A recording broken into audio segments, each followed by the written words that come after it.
Good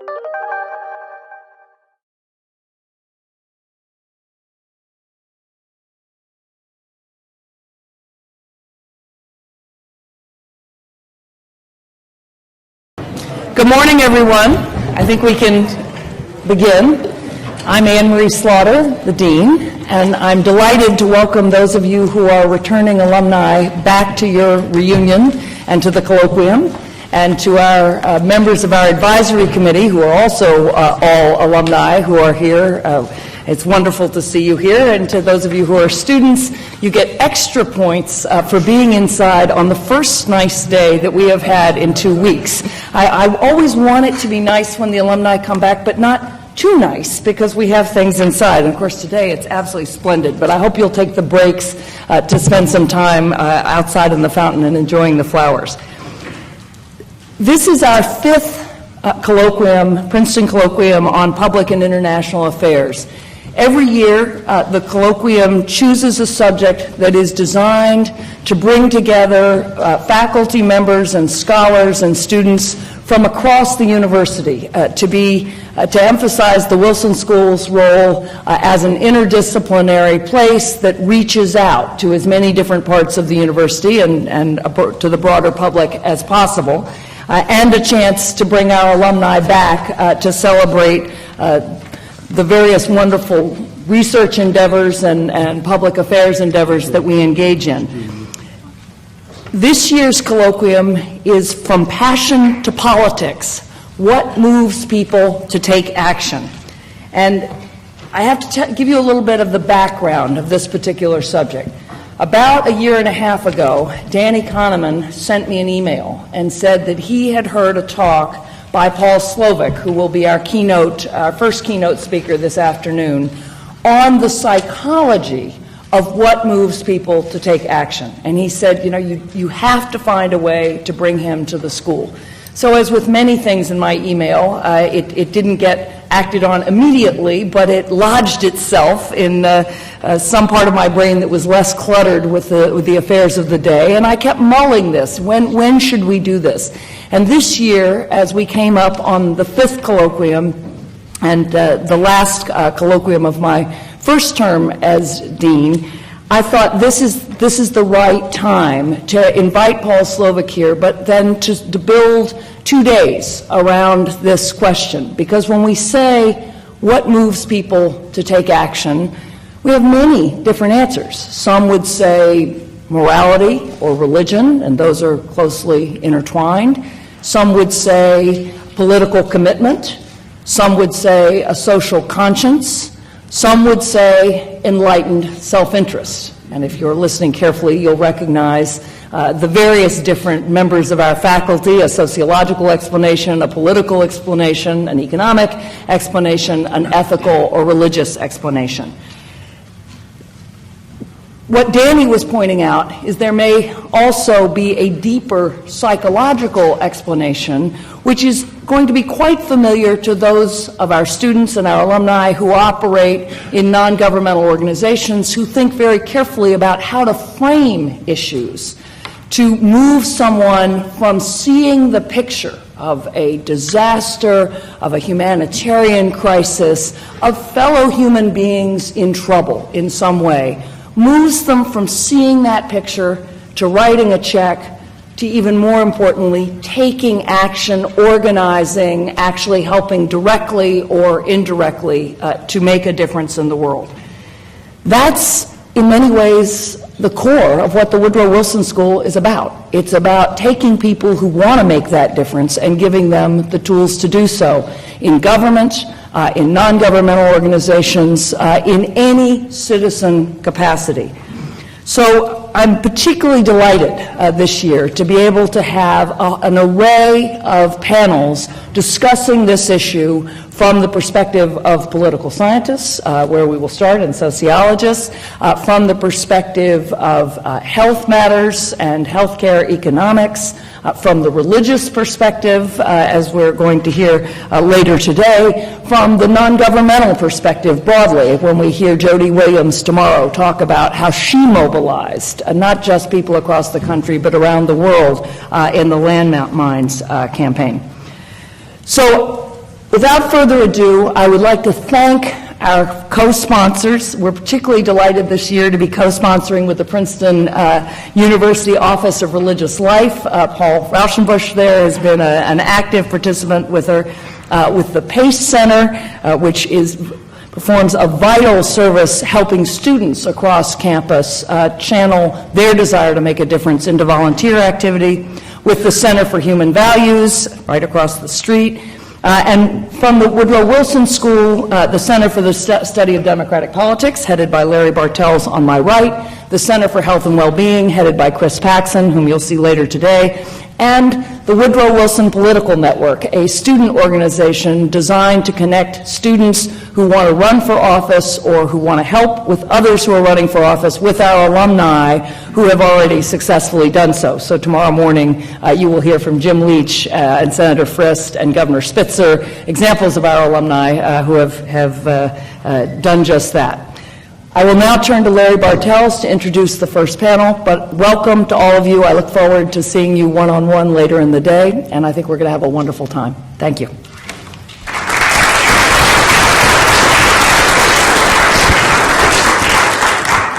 Thanks, boss. It's a great pleasure for me to moderate this morning's panel on the social bases of political action. If one reads accounts of the great political moments of history, the civil rights movement in the United States or the democratization of Eastern Europe, it's certainly possible to find instances of individual heroic action, but what's most striking is the extent to which political action in these instances was collective rather than individual and seemed to be based on social resources and social impulses rather than individual calculations. And that's really the basis of our discussion this morning. There are a variety of ways, obviously, in which social connections and social networks and social resources are important in both motivating and facilitating political action. And we'll talk about some of those this morning, about social networks, about social cognition, the extent to which people's perceptions of social and political reality are themselves derived from their connections with other people, social inspirations on one hand and social pressures on the other hand. I just read a paper based on a large-scale experiment on a prosaic but very important instance of political action, namely turnout in elections.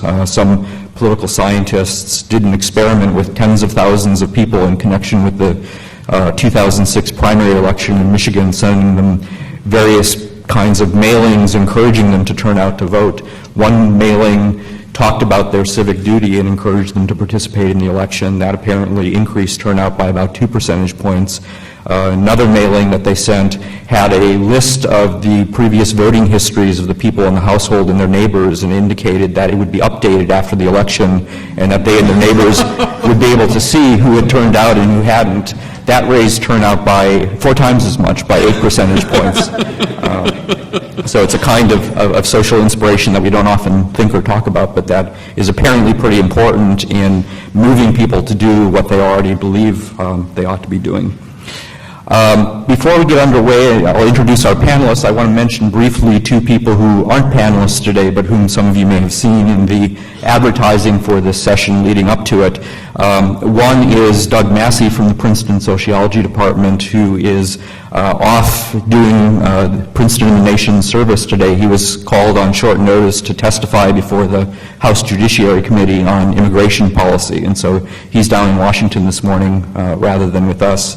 The other is Melissa Harris-Lacewell from the Politics Department in African American Studies, who is going to talk about the work that she and her students did in both studying and responding to Hurricane Katrina in New Orleans.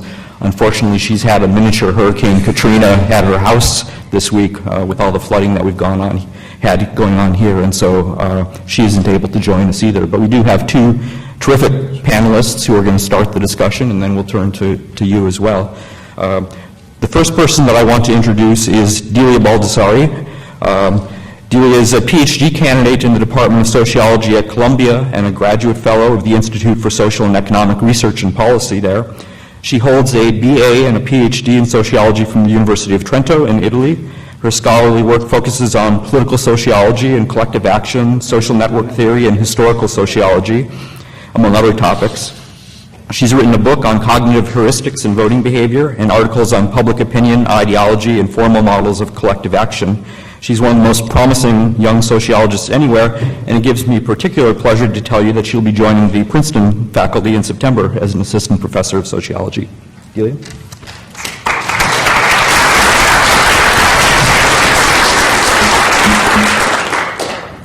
So thanks a lot for having me and for the short notice. So I was invited last week to talk at this panel, and that gave me little time, but also the chance to think a bit more deeply about like part of my research. And what I'm going to present today is not any specific research, but is a very general reflection of what it means to think in terms of network analysis about the social basis of political action.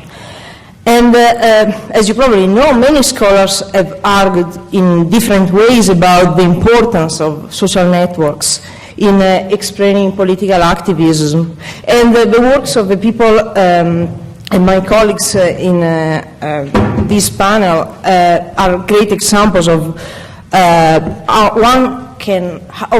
one can fruitfully deploy some network concepts in order to understand the dynamics of individual involvement in political activism and the role of associational life in fostering and promoting other forms of political action. Now, today I'll take a chance to speak in very general terms about how relational mechanisms and social network properties affect both individuals' preferences and behavior and the ultimate outcome of their political action. In so doing, I hope I'll be able to give you a sense, or at least a flavor, of what it means to consider individuals in their social context. That is, individuals embedded in a web of actual and tangible social relations that shape their identities and behavior and provide meanings and reasons for action. We are used to think of people mostly in terms of their social characteristics, like, for instance, gender or ethnicity, class, and so on, and to explain people's behavior deploying these categories. What I'd like to ask you to do today is to conceive individuals as laying at the intersection of multiple group affiliations that exert diverse and often contrasting pressures on them. Of course, like many of you would already recognize the legacy of Georg Simmel in this perspective. More specifically, what I'll try to do today are two things.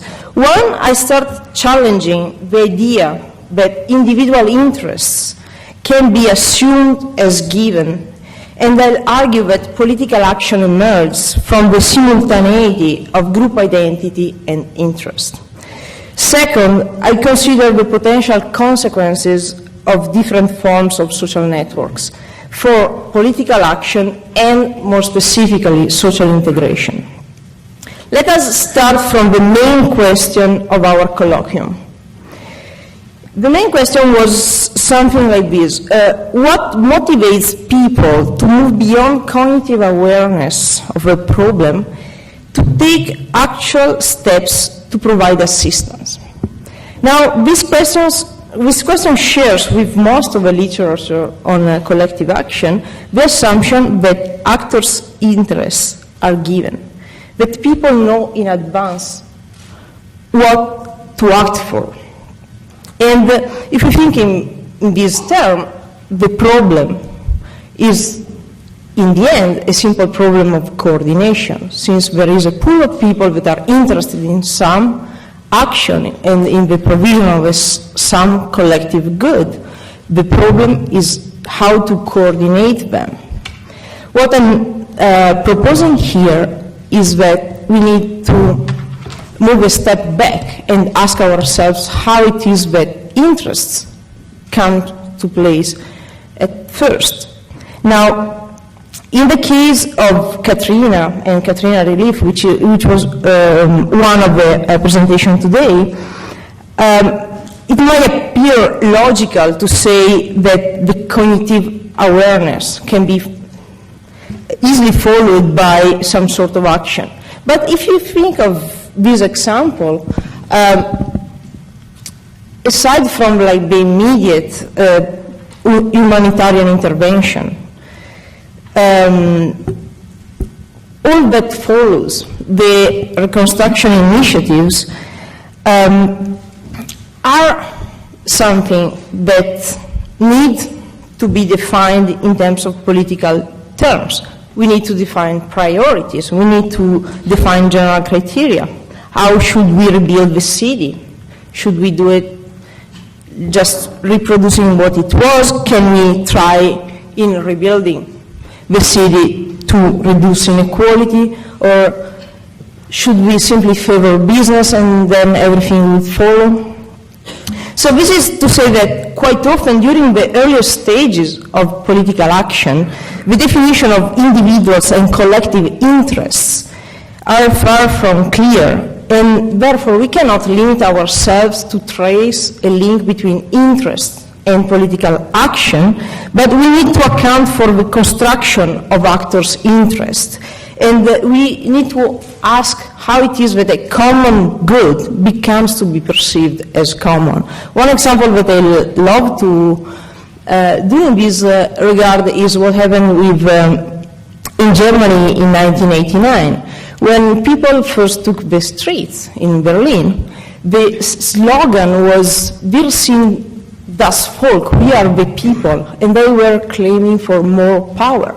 After a few weeks, that slogan became, "Wir sind ein Volk," we are a unique citizenry.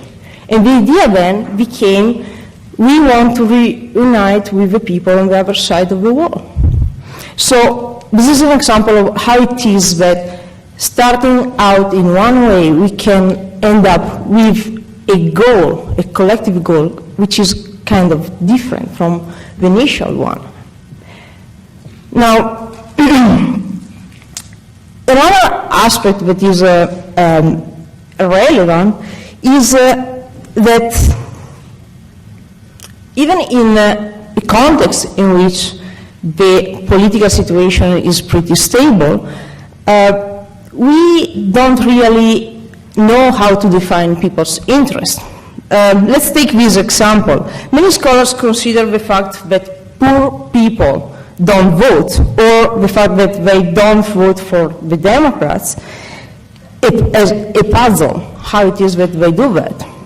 And this is because, as scholars, we implicitly assume that people's political interest must be determined by their economic status. But in reality, individuals are at the intersection of multiple and even alternative social spheres, and that contribute to shape their identities and define what is politically salient to them.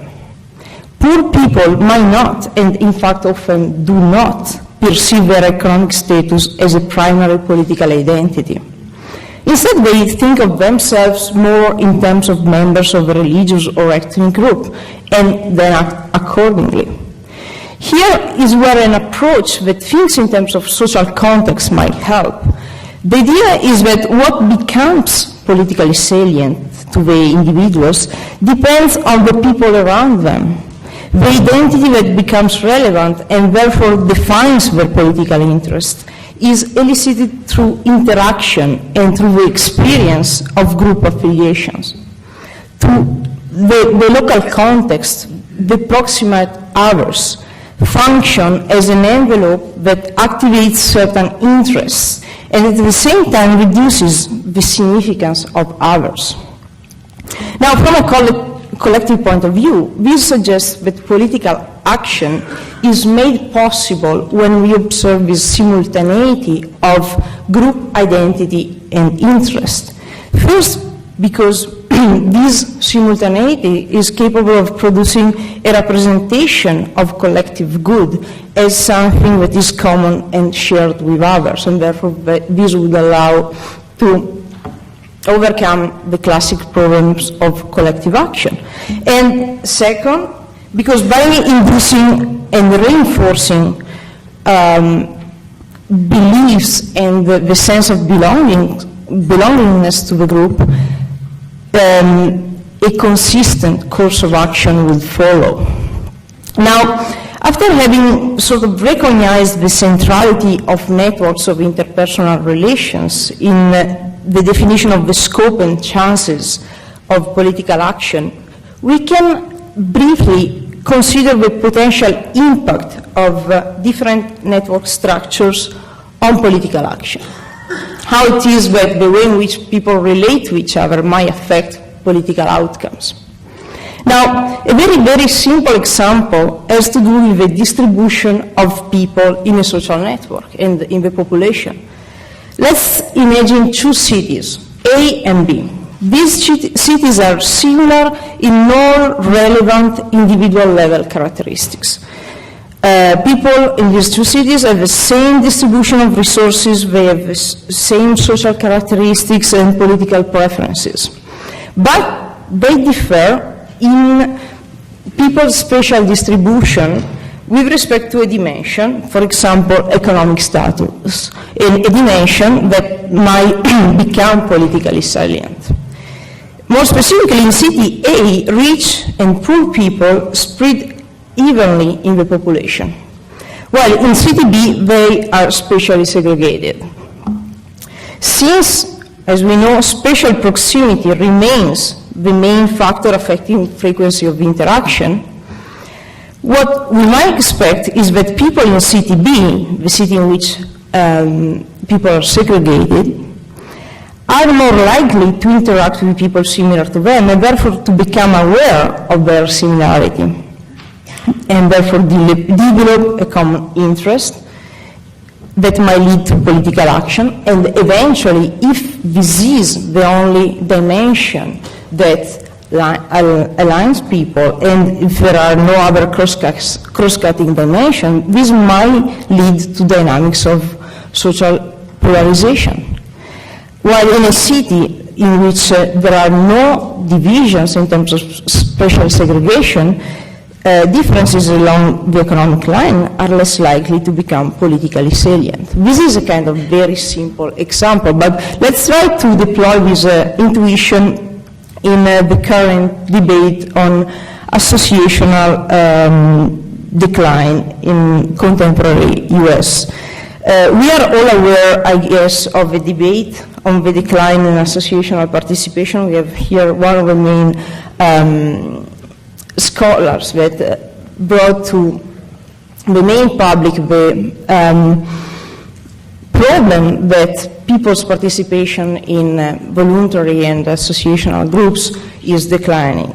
And both scholars that are worried about this decline, as well as those that think there is nothing to worry about, have used arguments that are based either on individual patterns of association or on the characteristics of the organizations. In the first case, as I said, the standard concern is that associational membership is declining and that people are increasingly more isolated. In the case of those that look at organizational characteristics, the standard argument is that associations actually don't look for time anymore, but they mostly look for money, and therefore don't create situations in which people meet with other individuals. Now, one of the important roles of associations and civil society in general is their capacity of translating individual participation and the role of inter-representation into something that is positive for a broader collectivity. This is the Tocquevillian idea of self-interest rightly understood. It's the goal of associations to do not only represent, but also reach out and integrate and mediate among diverse and sometimes alternative collective interests. And the main way in which they do or they can do this is through their shared members. And this is, if you think of what I said before, the other side of the coin. Is the other side of the coin when thinking of individuals at the intersection of a web of group affiliations. Individuals with their patterns of multiple affiliations might connect and contribute to the overall level of social integration of civil society by belonging to organizations that are different from each other. Or they might, in contrast, line up into opposite camps and therefore create a society in which there is no communication among different interest groups.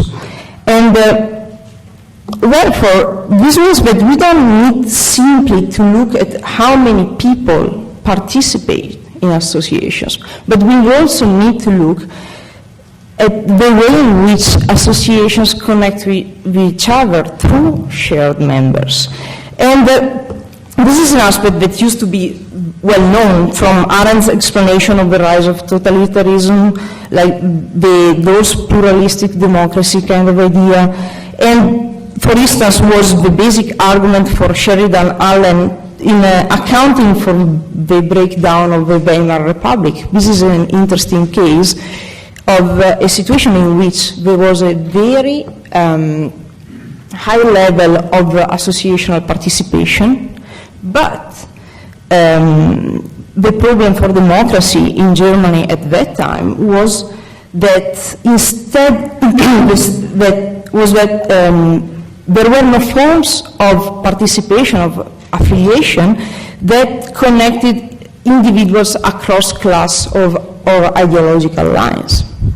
So it becomes therefore relevant to ask ourselves to what extent and how associations span across political cleavages and different social spheres. Now, this is, for instance, part of my research. I don't present the results here, but one of the information I might give you is that if we look at the trend of participation in civic associations over time in the US, we observe the decline of participation, but we observe the decline of participation of the people that used to belong to only a single type of association. If we look at people that were and are members of multiple associations, that numbers didn't change. And this might suggest that the underlying web that connects types of association has not been damaged by this decline in associational participation. Another thing that we might wonder about is the distribution among associations between the distribution of Republicans and Democrats. Have identified Republicans and Democrats among associations, and again, it seems that there are no big variations over time. I won't go longer about this, but the idea here was to simply show how it is that thinking of individuals as not simply characterized by several individual characteristics, but characterized by the web of interaction in which they are embedded and the kind of identity that these interactions might elicit is an important aspect, not only in order to say that social networks are important, but is an important way to think of the problems we have been dealing with, for instance, social integration or social polarization, from a slightly different and new perspective. Thanks.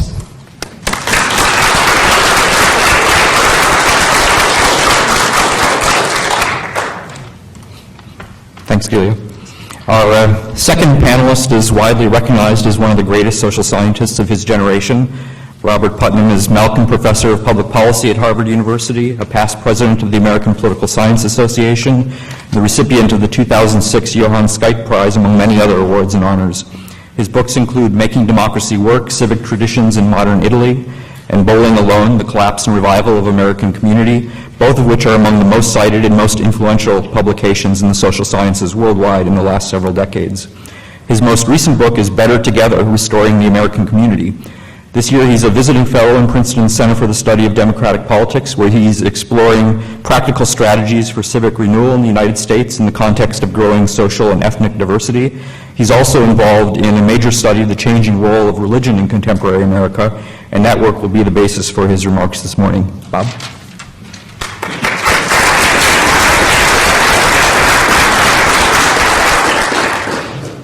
Thanks very much. Is there anybody up there who can dim the lights just a little bit? Let's see if I do that. No, that's not what we want to do. Let's try that. And if I do one more, I'll be able to see it too. Great. What a pleasure for me to be here. I'm delighted to be this year a visitor at Larry's Center. It's been an extraordinarily productive and pleasant year for me. I'm delighted to be at the Wilson School. Anne-Marie and I go back a long way. And I several years ago had the pleasure of being dean of the Kennedy School for a while, and at that time the dean of the Woodrow Wilson School was Don Stokes, whom many of you will know, and Don was actually the person who first got me into academic life ever. He was when I was not even before I go to graduate school. So I feel warm feelings about this place for multiple reasons, and I'm delighted to be here with you.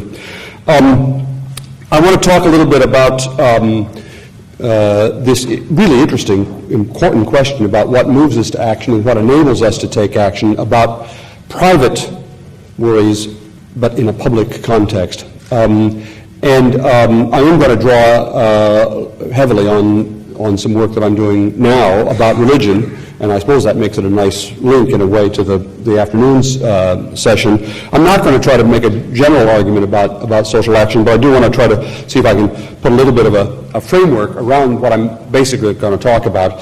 Multiple things move us to action, and I'm going to be talking about the role that people and social networks play in that process. But in emphasizing that, I don't, of course, mean to be denying that there are also important psychological and broader political processes. But I want to focus primarily on the role of social networks and social norms, what I and some people nowadays refer to as social capital. By social capital, I simply mean social networks and the norms of reciprocity among us, and in any particular setting. In an organization, it's the connections among people in the organization. In a community, it's the degree of connection among neighbors or people in civic groups. In a family, social capital refers to the connections among family members.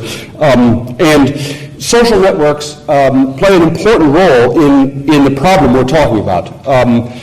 I want to go back to the East German example that Delia referred to just a minute ago. The really interesting study of the participants in those mass demonstrations in East Germany in 1989, at the time of the fall of the Berlin Wall, asked who was it who got involved, who was it who actually went to protest and who brought down the wall. And one of the obvious guesses you might make is it was the people who felt most strongly about the oppression or the national oppression or the personal oppression, had some particularly sharp grievance. But it turned out that the degree of grievance or political philosophy had absolutely nothing to do with who showed up. Who showed up was people who were asked by some friend to go. It was just as we mostly give money and time when people ask us, when I used to do fundraising, people say people contribute when they're asked by someone that they don't want to say no to. And that's also, it turns out, the best predictor of who took part, even in a massive and quite unprecedented political mobilization, as in the East German case. Now, it's worth asking, why do social networks have this power, this predictive power and also this social power, to be an important part of the explanation for social and political action. It's partly, of course, information. If you've got a friend who's involved, who's going down to a march, or if you've got a friend who's involved in civic life, you're more likely to hear about it. So part of this is that social networks are simply transmission belts for information, and so that's always a good place to begin. But it's not only that. Almost any sort of political action involves a dilemma of collective action. Dilemma of collective action, I mean something in which it's in our collective interest to do something, but if you're going to do it, it's not in my interest to go. I mean, my dominant strategy, because of course you might get hurt if you go down to the demo, the Soviets might shoot at you. But I want to get rid of this regime. So my dominant strategy is, if you would all please go and demonstrate, and I'll stay home and study. But of course, that's everybody's dominant strategy. So nobody goes out to demonstrate. In the pure case, and therefore, in order to have any political action, there has to be a certain amount of trust and mutual obligation. I'll go if you'll go. That's the kind of core idea of much political action. I'll vote if you'll vote. I'll go out and work, organize my precinct for our candidate, if you do. And that sense of mutual social obligation often arises not out of the immediate case. That is, it's not just that you and I met each other in this organization for this local candidate, but we know each other, we both belong to the same congregation, or we both belong in the same league. We're connected in other ways. And one of the ideas of social capital and of social network analysis in general is that when we know each other in multiple ways, we're more likely to feel an obligation to other people, and that makes it easier to resolve dilemmas of collective action.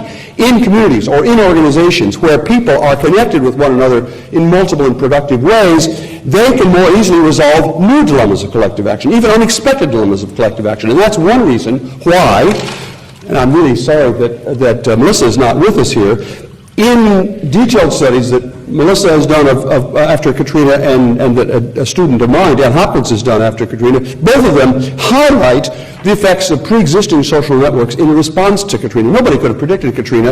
Everybody in the area was affected by it, but some places did better than others in the immediate response. And those places tended to be places where there were pre-existing ties of trust and reciprocity and, in my jargon, social capital. And similarly, if you looked at the receiving communities in Arkansas or in Texas or in Atlanta or in Baton Rouge, the places that did better about receiving refugees from New Orleans and the affected areas on the coast, those were the places that had pre-existing high levels of social capital. So part of what's going on in one of the reasons why social networks are so important in motivating and enabling collective action is that they enable us to overcome this this prisoner's dilemma or dilemma of collective action.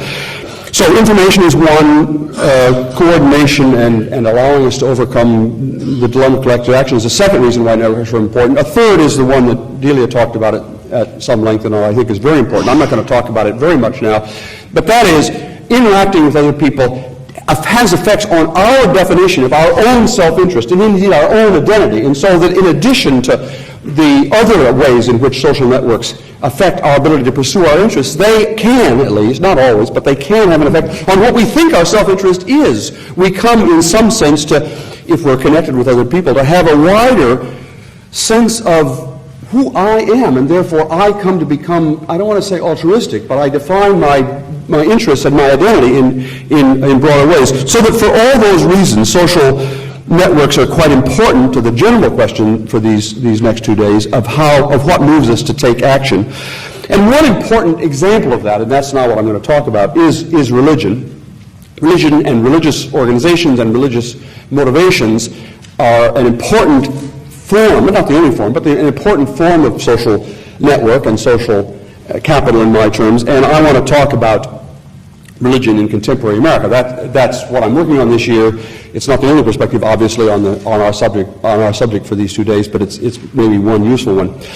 Both now and in the past, religion has been a really important part of the stock of social capital in America. As a rough rule of thumb, half of all social capital in America today is religious, half of all volunteering, in round numbers, half of all philanthropy, half of all group memberships in America today are religious. I don't just mean belonging to a church or synagogue or temple. I mean also Bible study groups and the Knights of Columbus and all these various other sorts of associations, half of all of those in America, you add up the Rotary Club and the PTA and the Boy Scouts and so on, and then you add up all the religious organizations, about half of all of them are religious. So it's a big deal, and it has been in the past too. America has been unusually religious, and by comparison to other advanced industrial countries, we're becoming more unusual because in many other countries there's a rapid process of secularization as people have dropped out of religion. That's been much less true in the United States. It's an interesting question, not for discussion today, as to why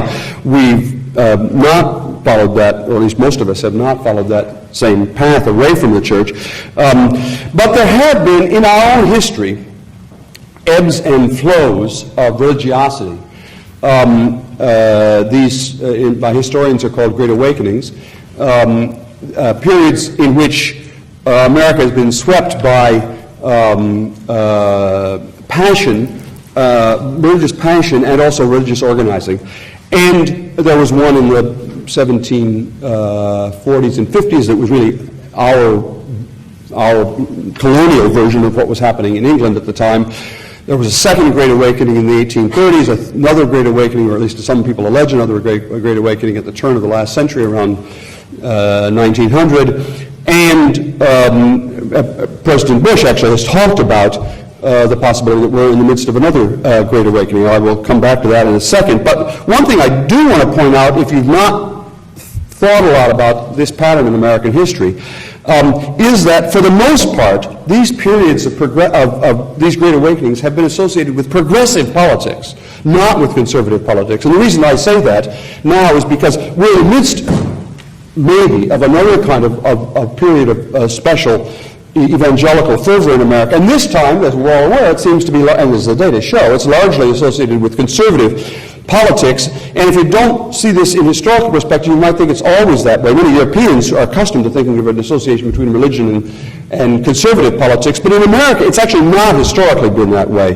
Indeed, it's hard to think of major periods of egalitarian or progressive social change in the United States that have not been preceded by one of these periods of evangelical fervor. The First Great Awakening led directly, very specifically, to the egalitarian facets of the American Revolution. All men are created equal. That phrase, that idea, came out of the religious fervor, and indeed of the preceding several decades, and indeed the organization of the colonial forces, even right here in Mercer County. Is that the county we're in? In Mercer County, the organization of the revolutionary movement was rooted in these evangelical networks. I learned about this. My wife and I learned about this because we went one weekend a couple of months ago down to Washington Crossing to talk to the people and began to see things. But we talked to one of the guides in the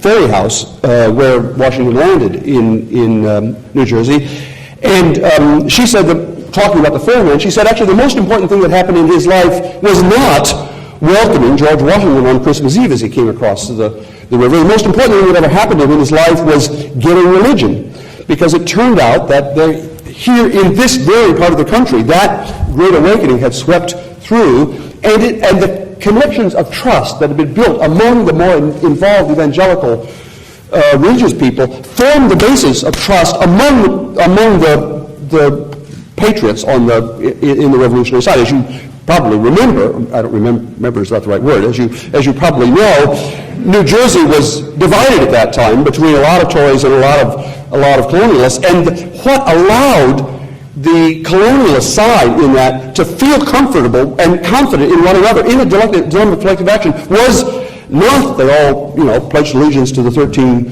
stars and stripes, but rather that they had been connected with one another in the preceding decades in the context of the First Great Awakening. The Second Great Awakening, I'll be briefer, in the 1830s led directly to the white abolitionist movement, and in that sense was an important, maybe even essential precondition for the ending of slavery.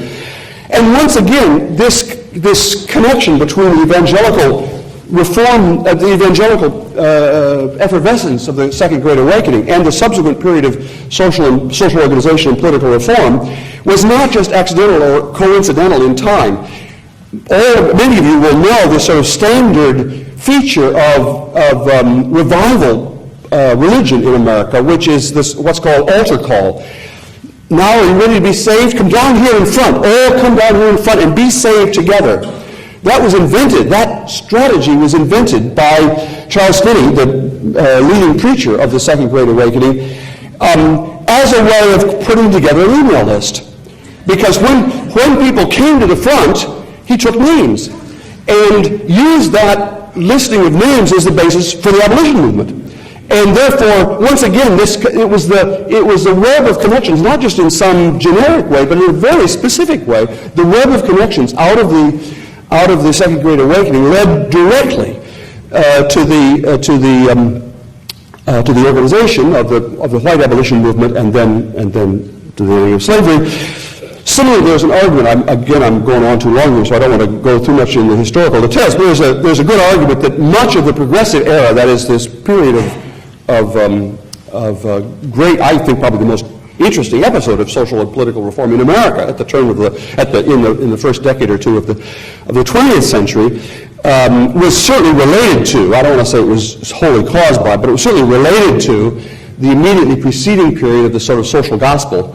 And Princeton actually, and Woodrow Wilson, embodied that link between religious faith, religious fervor, and the progressive era, the politics of the progressive era. And finally, and this now is in the memory of many people in the room, the civil rights movement of the 50s and 60s emerged directly, I mean physically directly, out of especially the black church, but to some extent also white churches. So now I don't want to say that the only political consequences of reform of evangelical periods in American history are progressive. Some of the episodes have been neutral with respect to the left-right dimension, and some have been conservative.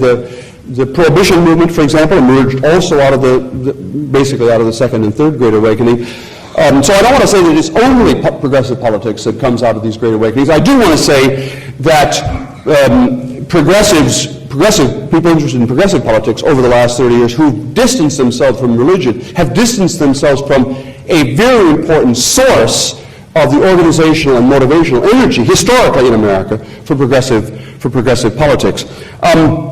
So now I want to come very briefly to a few results from a new national survey that we conducted last fall. It's the largest, so far as I know, the largest, most comprehensive survey ever of Americans' religious beliefs and practices, and also their civic activity. We're trying to explore these data this year in all the conventional social scientific ways, and we've also spent a lot of time, my research colleagues and I spent a lot of time in a dozen different congregations around America, trying to understand what it's like seeing the view from the pews in evangelical churches and in Catholic churches and all sorts of churches all around the United States. I want to focus, this is a whole book, and I'm not going to begin to even suggest what the outlines of the book are.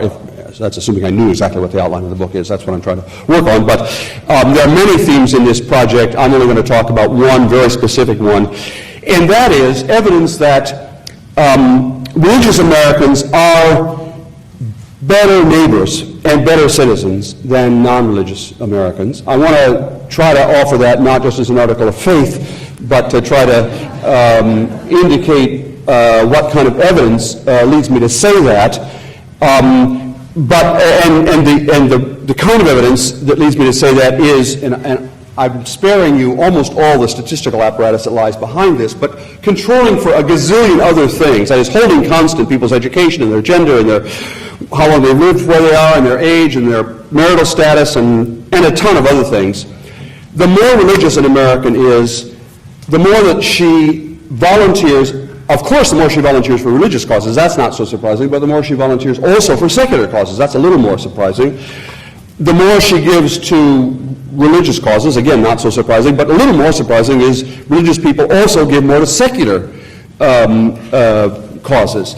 More likely to work on community projects, more likely to belong to voluntary associations of various sorts. That's one. It's only one, but it's one form of social capital. More likely to attend public meetings, more likely to be leaders in voluntary associations, more likely to vote in local elections, more likely to take part in protest activities. So this is not this greater civic edge of religious people is not just limited to kind of, good government conventional show up at the PTA kind of meetings. It's also religious people are, compared to other people, more likely to turn out for protests and marches. Now, you might think, paying attention to the public face of, the face of this in the media, that must be all. That must reflect a lot of people, marching in pro-life, anti-abortion marches, but it isn't actually. That's mostly because the people who took part in the pro-immigrant marches last spring, which is what many of these people are talking about, we can see that from the data,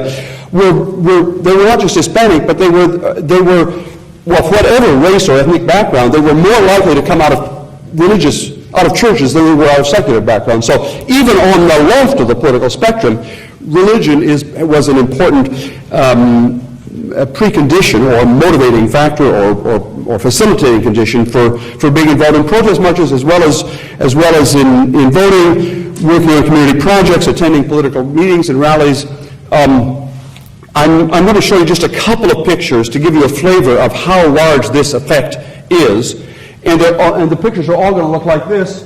The horizontal dimension here is degree of religiosity. I apologize for not unpacking all that in detail here, but that's basically a composite measure of how often you go to church and how strongly you believe in God and how important religion is in your life and so on. We put together several different measures of people's degree of religiosity. They're all highly correlated, so frankly it doesn't matter what exact measure you use of religiosity. The picture looks the same. And then the vertical axis is how many people of those various sorts. So over here we have the people who are firmly secular. They don't believe in God, they never go to church. And then here we get the people who are basically they don't go to church, but they say they believe in God. And here we get the sort of go on Easter and maybe on Christmas types, or high holidays. The high holidays Jews are in here. And then over here we get to the people who go to church actually more than once a week, and their whole life is centered around religion. That's what this dimension is. And the vertical axis is how many people take part in these various kinds of activities. The blue line is the people who say that they have in the last year worked together to solve a community project. And you can see that 25% of secular Americans say that in the last year they worked with other people to solve some community project, and that rises to 40% over here among the most religious. Am I pointing in the right direction? Similarly, worked on a community project, almost the same numbers, 25% over here and 38% among the most religious. Being an officer or a committee member of some local organization, this just means I'm the secretary of the PTA or something like that. Again, these are all non-religious activities. This is not kind of double counting or circular. These are people taking part in civic activities. Over here among secular Americans, about 17% of them say they've been a civic leader in that sense, and by the time you get over to the most religious people, it's up to 32%. This is another couple of measures. The orange line is how many club meetings did you attend last year, any kind of a club meeting, and over here it's 3 for the least religious Americans and 6 for the most religious Americans. Did you go? How many public meetings did you go to last year where people talked about local affairs or town affairs or school affairs? Most religious people, 3 such meetings. Least religious people, 8 such meetings.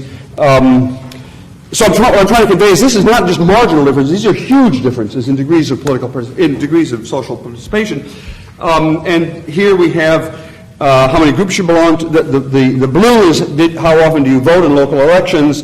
The red is how many different kinds of group involvements, group activities. How many different kinds of groups do you belong to? And the orange line is how many secular causes you volunteered for. Now, if this were an academic, really a purely academic setting, I'd show you the multiple regression and the beta coefficients and so on. And those of you who want to see that, I'm delighted to show you the graphs of all the tables of all the statistical analyses. But the basic point to carry away is very simple. Religious people are much more, by many, many different measures, people who are more religious, and holding constant all the other things about them that we know would cause them to be more involved, their gender or their age or whether they have kids. Holding constant all those things, the more religious people are, the more likely they are to be involved in community life and to be involved in civic life. Not just organizations, but in all sorts of ways. But why? Why? That's a really interesting puzzle, actually, and I want to pause just for a second here, if I've got a moment, to talk about why that might be the case. Now, one reason might be they've sat through a lot of sermons. And so it's drilled into you, the golden rule, basically. All religions have some version of the golden rule. Be nice to your neighbors, you're your brother's keeper, all those kinds of things saying, take care of other people. Altruism is an important avowed value in every religion, and at least every religion I'm familiar with, and certainly every religion in America. And so maybe they just sort of soaked up more of that preaching, that moralizing. And I don't mean this in a dismissive way. Maybe they are, in some sense, maybe religious people really are more attentive to other people's interests and values. And actually, somewhat to my surprise, we can find some evidence that is true, that religious people are more concerned about others than secular people are. This is a question that says, it's hard to measure altruism, I should say. It's hard to measure altruism because if you ask people, do you care about others? It turns out everybody says they care about others, and if you ask them, how unselfish are you? It turns out 100% of Americans report that they are unselfish.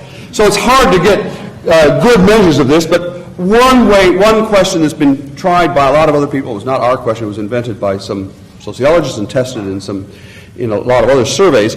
These days, people need to look after themselves and not overly worry about others. As you can see over here, among the most religious Americans, 40 to 50% agree with that you should basically take care of yourself.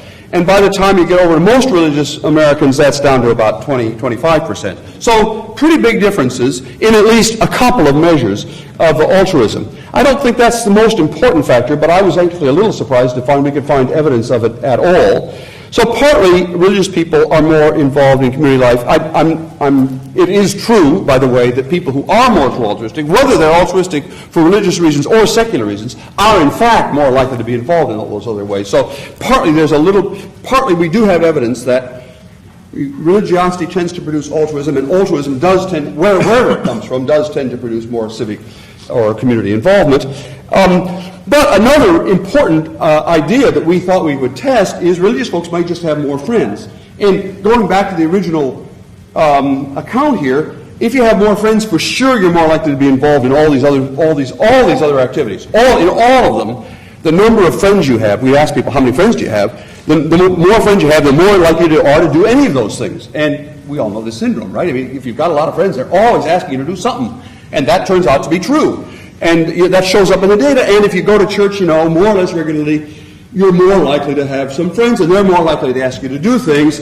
And that is in our data. You can see it, that effect. But it's actually not as big as, frankly, I expected. What we discovered is the real important missing ingredient here is if you have other friends at church, if your social network, if you have personal networks in your religious community, that tends to make you more involved in all these other civic activities, including the non-religious activities. So if you have friends at church that you talk with, that is, in statistical terms, is a synergistic effect, so that religious friendships turn out to be more than just the sum of having a lot of friends and being religious.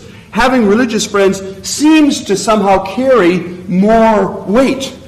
If you're asked by, we'll go to my grave. The obituaries will write about the fact that I'm a specialist in bowling because of a book I wrote a couple of years ago called Bowling Alone. What these data show is that going to a prayer group is not the same as going to a bowling league. Going to a bowling league, if you're a member of a bowling team, you are actually more likely to do all these good things.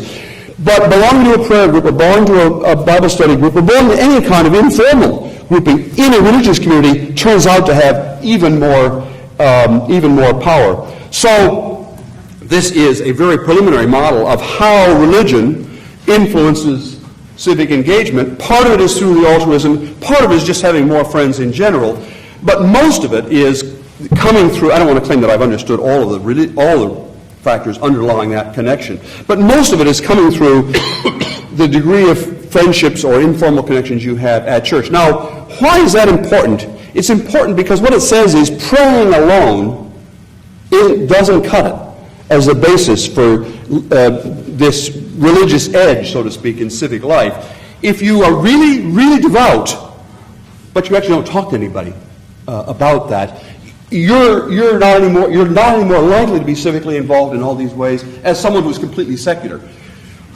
It's when you converse with other people who are part of a shared moral community. That's, I guess, the way I'm currently thinking of this. Being part of a shared moral community probably makes it more likely that when someone asks you to do something, you'll feel a kind of an obligation to do it. In that sense, being asked by someone in your Bible study group or your Havurah or whatever your small religious group is a little different from being asked by somebody on your bowling team to do something in civic terms. Now, if you all of those things apart, that is, all of these social networks and social norms that I've talked about, account for, if you control for all those things, all the religious stuff, actually, it turns out, somewhat to my surprise, doesn't make any difference with respect to... So it doesn't matter how much you believe in hell or how much you believe in heaven or whether you believe that you're going to face a final judgment. I mean, we know a ton about these people's religious beliefs. We know, how much, what they... Americans in general, by the way, do have a pretty differentiated view of heaven and hell and the afterlife and so on. Indeed, the most striking single finding of our research is that more Americans believe in heaven than believe in life after death. Think of it. And many more Americans believe in heaven than believe in hell. Americans' God is a kind of friendly uncle. Who we don't believe in a terribly judgmental God. We believe in a nice, friendly, kind of like Santa Claus. But it turns out whether you believe in God or don't believe in God, or you believe in a Santa Claus God or you believe in an angry, vengeful God, whether you're Catholic or Methodist or Presbyterian or Baptist or Pentecostal, all those things don't have any independent other effect on your likelihood of being civically involved. I'm not saying it's irrelevant to your life. I mean, it may be that actually one of those religions has got the truth, so I don't want to exclude that you should be in that religion because you'll make it to heaven. But as far as life on earth, those different denominational and theological differences aren't relevant to the basic question that civic religious networks produce greater civic activity in America today. I have to pause. The last point here is just an intramural skirmish that I've got to tell you about. There's a book that's actually on the bestsellers list and now has been touted in the columns of the Wall Street Journal, which says that religious conservatives are more generous than secular liberals. And that is half true. Religious people are, as I've just finished saying, much more generous. In every way, religious people are more generous than non-religious people are. I don't mean every single religious person is more generous than every single secular person, but there's a strong tendency in that way. And it is true that in today's world, conservatives tend to be a little more religious than liberals. But if you control for religiosity, liberals are actually more generous. So, this is kind of social science 101. You can't just report a bivariate relationship. Conservatives are more generous without controlling for other relevant factors, and this book doesn't. This book basically gives conservative ideology credit for theological or religious differences, and if it really is, liberals actually, on average, are more generous than conservatives of the same degree of religiosity. Is that making sense? Okay, well, there's a lot of other things out of this study. I've gone on way too long, and I apologize for that. There are a lot of other things coming out of this study that would be interesting to talk about if we had more time. Are we becoming, as a country, how are we doing on religion? Are we becoming more religious or less religious? I have to say, this is a kind of name, I'm about to do the kind of name dropping that is okay at Harvard, but probably not okay at Princeton, but I'll try to do it anyhow. To Princeton's credit, absolutely right. Last month, George W. Bush asked me what's going on with respect to religion. He said to me, was I right when I said, he said to me, sitting in the White House, was I right when I said that we were in a fourth great awakening? And I said, well, you were half right. Because he was. There is a part of America that is in the midst of a fourth great awakening, but there's another part of America that is that is offended by this and moving very sharply in a secular direction. So America, in religious terms, is becoming, in two senses actually, becoming radically polarized. And I'm not going to show you any data. I'm just going to assert this as a way of saying, if you want to talk about this in the questions, we can. Some of us are becoming much more religious, and some of us are becoming much less religious than we used to, and we're being polarized in that sense. And secondly, there's a greater degree over the last 15 years, there's become a greater correlation between our politics and our religion. So now, there used to be, in the pews, lots of progressives, and among conservatives, there were lots of unchurched conservatives. But now there are fewer of those types. That is, there are fewer progressives sitting in the pews, and there are fewer unchurched conservatives, and that means that there's a much stronger correlation between our politics and our religion that become more closely aligned. And you can see that in a lot of ways. We're going to see it, I fear we're going to see it in this upcoming election, that we are now probably divided religiously more than we have been in a century. It's a little hard to draw exact comparisons going back, but certainly more than in living memory, we are divided religiously, and our religious divisions and our political divisions are kind of mirrored. But in fact, if you ask people about religion and politics in America, Americans share, to my surprise, and this is very clear in our data, we're all pretty comfortable with religious diversity, despite the fact that if you look at our religious views and our political views are aligned. Overwhelmingly, secular Americans say that religion is basically a force for good in America. So there are very few anti-clericalists in America. And conversely, overwhelmingly, the most religious Americans say that it's not my way or the highway. 90% of the most religious Americans say that you can be saved and not be in their religion. Indeed, 80% of very religious Americans, 80% say that you can be a perfectly good American and not be religious at all. So we actually have inherited from our past a surprising degree of tolerance across these lines. And part of that, and I'm now going back to something that Delia said in closing it, part of that has to do with these cross-cutting webs of affiliation that Delia was talking about. Americans turn out to inherit our religion much less than most other countries.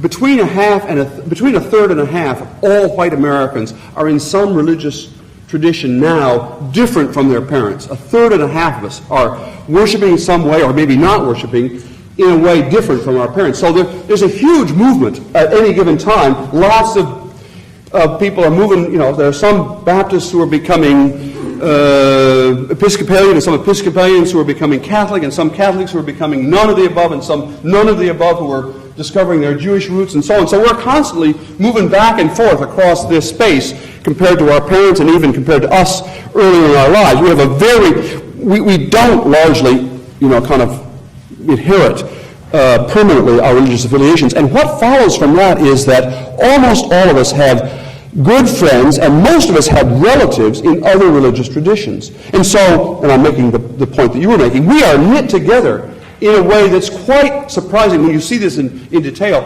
Almost all of us live with other people who have different religions than us. Live in a sense of neighborhood, and almost all of us have good, close personal friends and family members that we love and trust who are in some different religious tradition. Now, whether that will persist forever, I'm not sure. But it does help to account for the strange American anomaly. America is both very religious and relatively tolerant.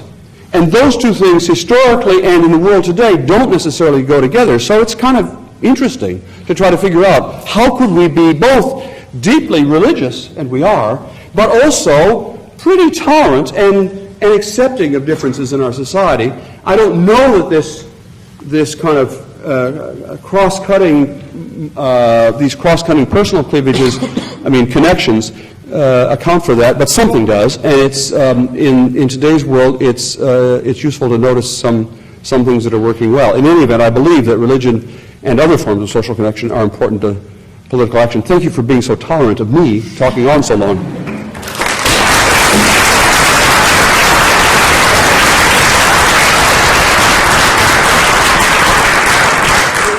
Thanks, Bob. We have lots of issues on the table, and we have time for some questions and comments.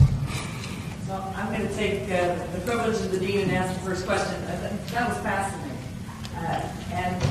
But I found myself thinking, Bob, as you were talking about moral community, I was wondering to what extent religion is a stand-in for a moral community that might be created absent religion. And it may be to Princeton's credit that we don't name drop. It may be less to Princeton's credit that we are very high on Princeton, and this is going to further that. But I often say, when someone asks me about having been an undergraduate here, I say, a Princeton education is not just an intellectual education, it's a moral education. By that I don't mean a religious education, although it was originally one, but I mean that a large part of what it is to be educated at Princeton is to have this sense of a moral ethos, that this is a part of what you are supposed to do. You have the honor code, there's a norm of service, there's a norm of kind of an ethic of good behavior. And my question is, to what extent, or can you look at the ability to create a moral community that is not bound together by a set of beliefs in a higher being, but rather in thoughts of good behavior, or of what it means to be a member of that community? Princeton as a church, Shirley Tillman as Pope.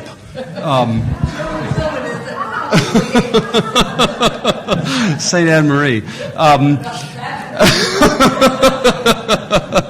I'd only say that to a real old friend. I chose the term moral community to allow for that possibility. That's why I used it. It actually, interestingly, that's the single most frequent questions asked when I give these comments.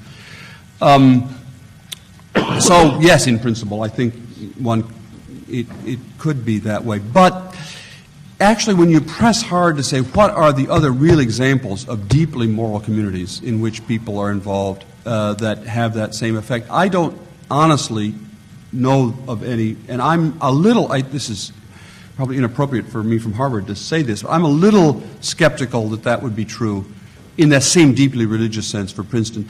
But maybe it is. I mean, maybe we're talking about a continuum, and Princeton is more in that direction than, I don't know, other major East Coast Ivy League universities, some north of New York, for example, even those north of New Haven. But I don't want to trivialize this by joking. Religion is kind of different, because if you believe in religion, that's what it's about. That's what it's all about. And for deeply religious people, the things on their lips when they're dying, Shema Yisrael, or whatever your equivalent in some other religion, and that reflects the fact that this moral community implicates the deepest personal values that people have. Now, maybe Princetonians, as they're dying, growl like a tiger, but maybe not.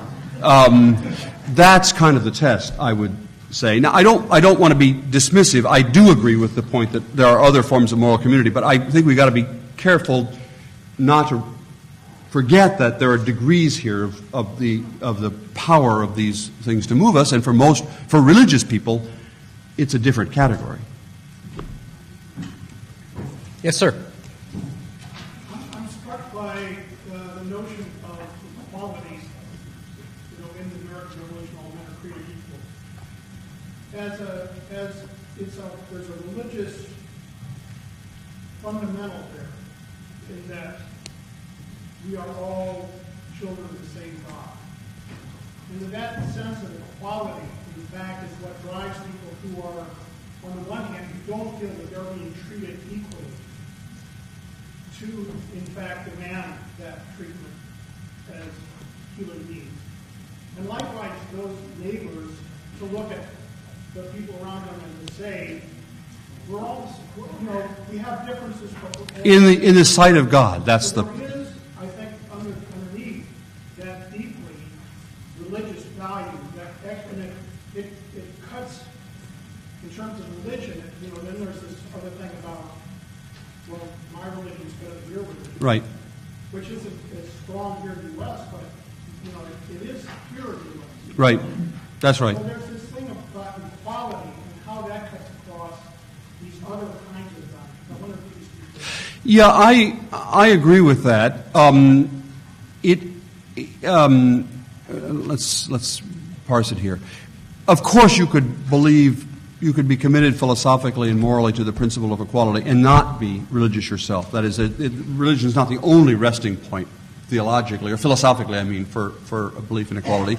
And not all religions do, in fact, endorse that. But I agree with your account that American religion has been an important root, R-O-O-T, root for our egalitarian sentiment. And I completely agree that religion has provided very important rhetorical resources for advocates of egalitarian policies. That was for sure happening. What Martin Luther King did, above all else, was to use religious imagery and religious rhetoric and religious values to make everybody feel that we had a moral obligation to correct the inequalities that he was focused on. I mean, I grew up in a conservative town. I have a complicated personal religious history, but at that point I was quite active as a Methodist in a small town in Ohio, Republican town. And when I was in high school in the 1950s, I remember still very vividly the Sunday when our minister, who was conservative himself, said from the pulpit, "Racism is a sin." That's a very powerful thing to say. Because it's not just saying racism is bad, it's implicating your own religious convictions in the fight against that particular form of inequality. I mention that story because as the left, advocates of equality in America over the last 30 years have moved away from our religious roots, we've actually lost the rhetorical ability to say that inequality, which is there's great inequality in America today, indeed there's rapidly growing inequality, it's a terrible problem. In saying it's a terrible problem, I've used secular language. But because people on the left have, over the last 30 years, more or less given up their ability to say, with a straight face, that's a sin. It's a sin that there are lots of kids growing up, white and black and brown and whatever, who are not going to have a chance at success because of their parents' or their grandparents' economic background. Well, in some sense, that is a sin, actually. It's not that we're all created equal in the eyes of God, but I want to be careful here because I don't want to say you couldn't oppose inequality or you couldn't fight for greater equality on a non-religious basis. But in America, that has been one important resource or one important undergirding for the value of equality. That's a long way of saying, yes, you're right. It's probably important here that religion imposes so much on people, right? If we had a religious tradition that was in some sense self-satisfied, it probably would not have the social and political implications that it does. But because we live in such an imperfect world and because religions impose on us moral duties and moral values.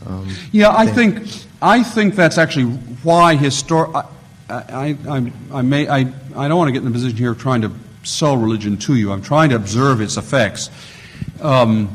I think one reason why religion has the effect it does is that it does provide an external point of evaluation that's not just the current situation, that allows you to make ought statements that many people will find persuasive. I'm agreeing with you, basically, that if you give up that, you don't have... That's basically, I think, why the Second Great Awakening was so important in the abolition movement, because white Americans have been perfectly content to live with slavery, not even if they didn't have slaves themselves, perfectly content to live with slavery at that point for 150 years, and the abolition, the Second Great Awakening made. Some of you will have seen the movie talking about the same period called Amazing Grace, which is the story of the ending of slavery worldwide.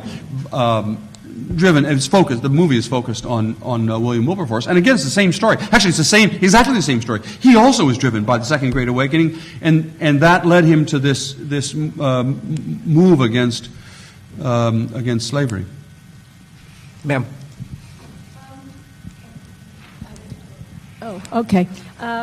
I was just wondering, I have more of a comment, but the question is, do you know about it and can you elaborate on it? Yeah. Do you know about the Metropolitan Organization and I do. Industrial Areas Foundation? Yes. And how that works through churches, mosques, synagogues, everything, to align Republicans, Democrats, doesn't matter, on social action on behalf of the poor around. And these are the people who have a voice because they usually tend to be fairly wealthy, and they are taking social action and holding their community politicians, holding them accountable for some of the things that they are saying they should be doing. If you would just elaborate. Yeah, I've written about that, and B, I'm a member of one of those organizations, so I'm totally with you. You're exactly right. I'm a member of GBIO, Greater Boston Organization, which is exactly the Boston equivalent. Ma'am? My name is Dick Arndt. I'm undergraduate 49 and mid-career program 72. And my first a comment and then a question for my friend Bob Putnam.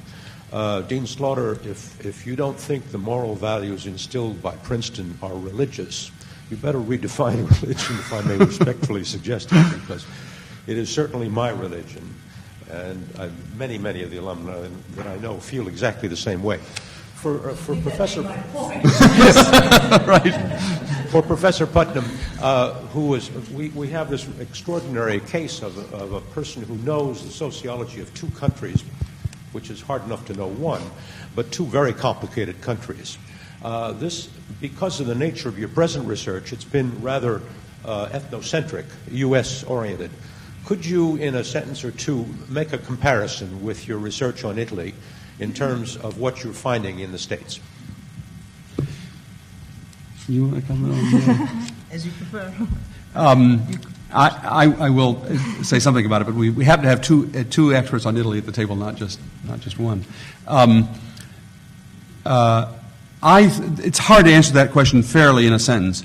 I think religion has played historically a different role in Italian civic life than it has in American civic life for many, many reasons, but the fundamental one is that the church was there first in Italy, and the church has had a very different role in Italian politics.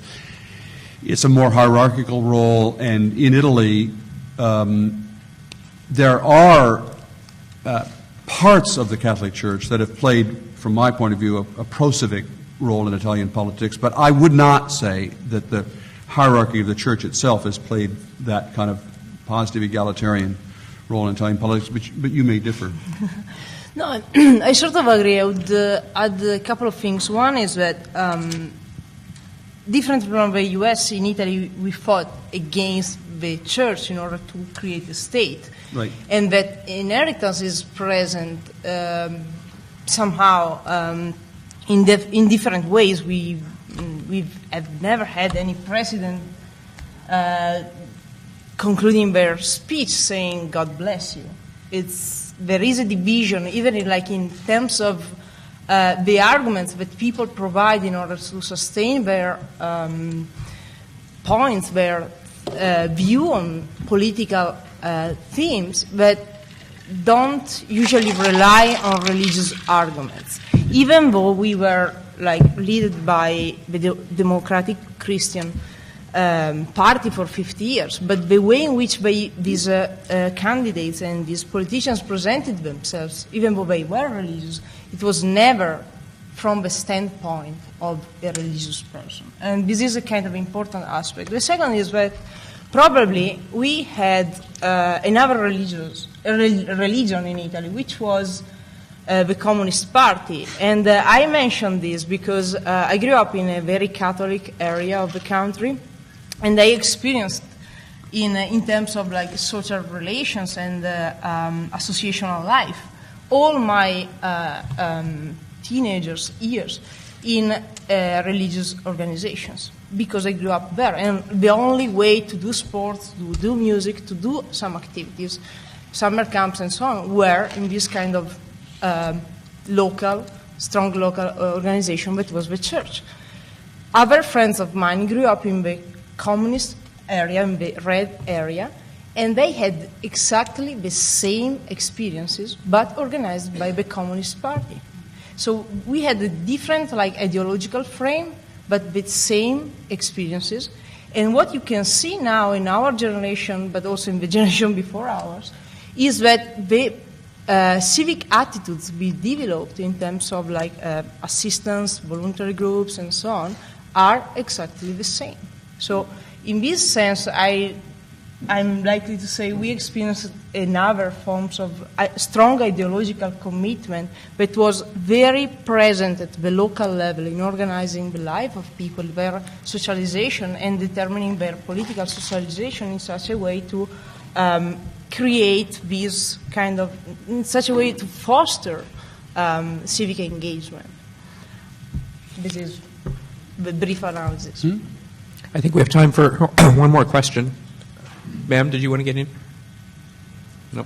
No. Sir. Sorry. This works? Okay. Yeah, I have actually a rather long and obnoxious question, and for Professor Putnam, and I hope you'll take it in the friendly spirit that I mean it, and not as a personal attack. So with that preface, I had the opportunity, I took a course here at the Wilson School this last semester before this one called Civil Society and Public Policy, and we had the opportunity to read your book, which I really enjoyed and found very enlightening. But at the same time, and again, I hope you'll take this in a friendly manner, I think you're pointing in absolutely the wrong direction in terms of where we go with public policy. And the reason I say that is basically let me back up a little bit. Obviously not everybody in this room has studied your book in depth. I'm sure they've all bought it and read it, but maybe not but basically your central argument, if I may paraphrase, is basically that informal and formal associations, bowling leagues, churches, etc., lead to a generalized reciprocity, this generalized trust. Is that correct? Which then leads to political engagement. Is that a fair? That isn't quite the model I would have described, but I certainly talk about the relations among those three things. Yes. Okay. Well, basically, what I seem to understand was that you're saying what we need to do with public policy and in our society is rebuild this generalized trust, which, as you say, is kind of the oil or the grease, the oil that greases the wheel of, well, whatever. But anyway, it makes social transactions and collective action problems easier to deal with. And is that fair? A fair statement? Let's assume it's fair. Go ahead. I don't interrupt you. So I just I guess what I found looking at a lot of the empirical research on that was that in fact it appears that informal and formal associational activities are not at all empirically linked to this sense of generalized trust. Through a series of measures of how much you trust other people, and that's also not linked. Those measures of generalized trust are not linked to political engagement. So, I'm not trying to say that your argument is invalid. In fact, what you seem to be saying half the time is that it is mobilization that makes the difference. As you said with the East German analogy, it was people whose friends who, it wasn't that the people who most strongly believed in the cause that came out. It was people who had the friends and the networks who encouraged them to come out. So I guess what I'm asking is, when you're making the point about this, the kind of value consensus stuff, what does that add to what we already know about mobilization? We know that a lot of people have studied the mobilization effects, and it's pretty clear that certain associations, especially religious ones, will mobilize you. As you said, the people whose lives are centered around the church are the ones who are most likely to be engaged in the community. But what does that tell us besides what we already know about mobilization? I'm not the right person to say what my work has added to other people's work. Other people have to decide whether I've added anything. There is actually a specific disagreement I have, but I'm a little bit with your account, but I'm a little bit reluctant to use up all of our time on that specific point. I will just telegraphically say it to you, and then we can talk afterwards. The reason I objected to your account is my theory is not that being involved in groups makes you more trusting. It is that being involved in groups makes you more trustworthy. That is, you're less likely to defect in game theoretic terms in a situation in which you have repeated connections with another person. Trust is a symptom, but not a causal. Doesn't play a causal role in that story. It's a reflection of what's happening, but it doesn't. And therefore, the research that you've described, trying to link individual people's trust with individual people's group membership, is methodologically fallacious. And I can explain that to you, or I can try to explain it to you offline. Thanks. Unfortunately, we're out of time, but thank you for being here, and please join me in thanking Delia Baldassarri and Robert Putnam.